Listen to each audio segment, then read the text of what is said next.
Hey guys, welcome back to our last naming video, and this is going to cover acids. It should be a pretty brief video. First, we need to know how to recognize an acid, and the definition of an acid would be a molecule in which H plus ions are attached to an anion. And the way that you can tell if an H plus is attached is if you see an H out in the front of the formula. So you can see your examples over there on the side. They're going to be HF, HCl, or H2SO4. These are all examples of acids, and we'll go into the naming on the next slide. So our rules for naming acids. The first rule up here, if the anion ends in IDE, so if you have something like chloride or bromide or iodide, then that acid is named with the prefix hydro and the ending is changed to IC. Rule number 2, if the anion contains oxygens, so if you have something like NO3 minus or what's another one? PO4 3 negative. If you have oxygen there, if you have an oxyanion, then you do not have to use hydro as a prefix. And that is important. No hydro as a prefix. All right, we don't want to use that. If the oxyanion ends in ate, that means you change the ending of your acid name to IC. And if the oxyanion ends in ite, then you change the ending of your acid to OUS. So it's ite and OUS, and it's ate and IC. So let's just do a few examples, and that'll really be it for naming acids. Up here, we'll start in the top left, HBr. Now, HBr, you know, Br would be bromide. If it was just Br by itself, Br negative. That ends in IDE.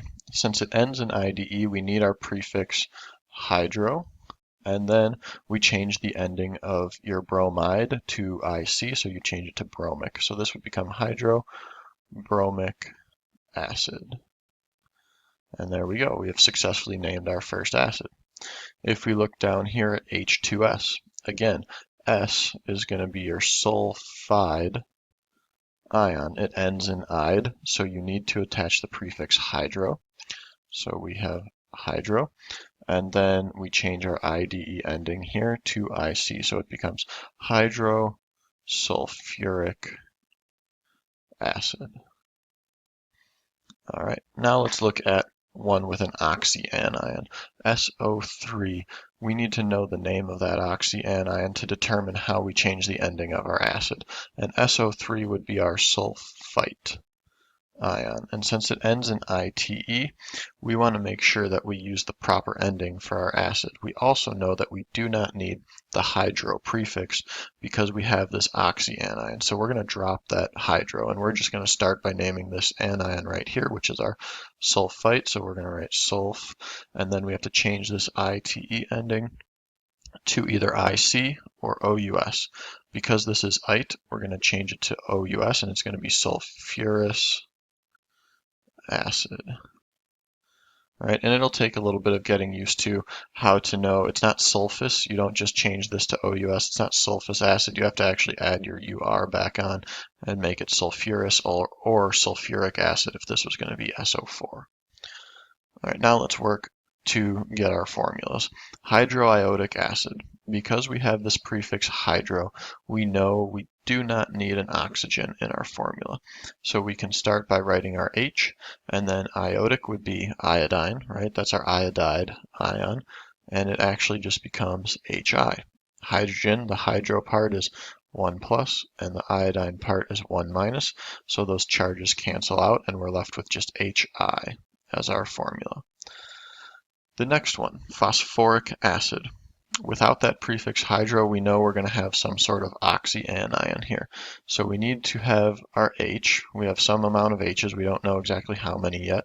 And then we have to attach our P, O, and then we need to know this ending, IC. The IC ending refers to the higher number of oxygens. So it refers to our phosphate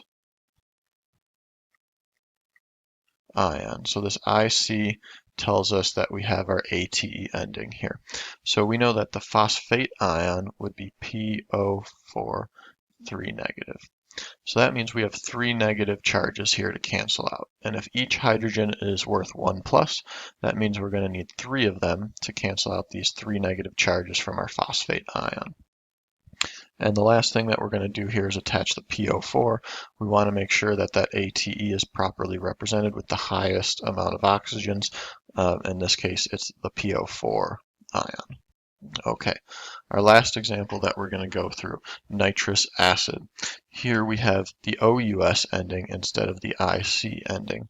And so again, we need to have a certain amount of hydrogens, and then we need to know what oxyanion is nitrous referring to. Well, if we change this ending back to what it would be as just a regular ion, we know that it would refer to the nitrite ion. IC refers to 8, OUS refers to our nitrite ending here, right? So that means we need to know what is this oxyanion. It's going to be NO2, right? And our NO2 ion, our nitrite ion, has a -1 charge. And since it has a -1 charge, it's going to be easily canceled out by one single hydrogen here. So we don't need a subscript down and after the hydrogens. It just is HNO2. Please let me know if you have any questions in class. We're going to go over more of these examples in class, and you will have a naming quiz coming up soon. So be prepared, rewatch these videos, answer or ask questions in class, and hopefully you will be prepared for that quiz. Thanks for watching, guys, and I will see you in class.